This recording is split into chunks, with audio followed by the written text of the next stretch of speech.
Vanja Bulić, Isidora Bjelica i Bajaga iz publike, a Branislav Lečić Sabine podržali su talentovane pisce i uživali u odabranim stihovima na obeležavanju jubileja izdavačke kuće Književna omladina Srbije. Književna omladina Srbije u znak 40 godina postojanja napravila je rezime svog rada te izdala knjigu Pegas pečat vremena, zbirku pripovetki i pesama svojih najznačajnijih autora. Nije zanemarila ni najbolje iz prethodne godine, pa su se na bini smenjivali dobitnici nagrada svih generacija i žanrova. Roman godine je Drvo lešnika, inače debi roman Viktora Davidovića.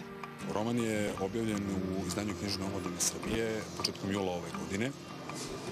Roman Prvenac, roman koji govori o paralelnim stvarnostima iz jedne malo drugačije perspektive, znači nema veze sa astrofizikom i nema veze sa ostalim stvarima, već prosto šta bi se dogodilo da je nekako stvarnost projekcija čovekovog uma i šta iz toga sve može da izađe. Glavni junak Filip koji doživljava jedan onako čudan medicinski fenomen, budi se iz kome, međutim nije baš siguran da li se potpuno probudio ili dalje sanja, pa oko toga se malo stvorio zaplet, tako da to je nešto ukratko o romanu. Nakon iščitavanja najboljih redova, nagrada u vidu statue, plaketi pa i novac preuzimali su njihovi tvorci.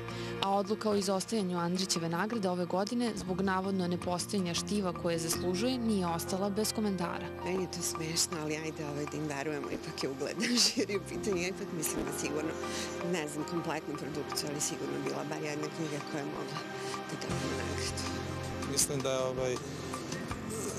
da je žalosno jednu zemlju da nema nagrade. Mislim da smo zaista imamo toliko pisaca izvanrednih, baš autor neću da napravim nikog jer nema smisla. Ispalo bi da navijam, ali mislim ostati bez jedne takve nagrade u godini kada je 50 godina od kada je dobio nagradu zavisno.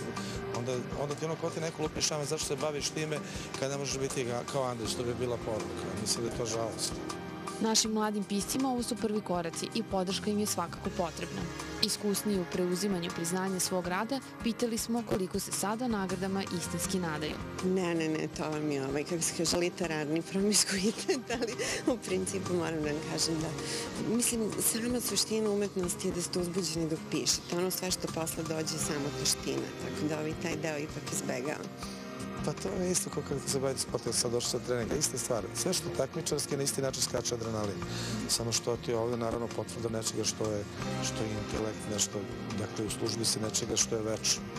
Mislim da je lepo da naročito za mlade umetnike da je značajno da dobiju nagrade. Ja ovde imam neke svoje favorite, ali neću da vam otkrijem, pa sam došao da ih podržim i stvarno privatno sam došao. Podsjećamo vas da dela koje su dala pečat vremenu u kome živimo možete čitati na 312 strana knjige Pegas pečat vremena.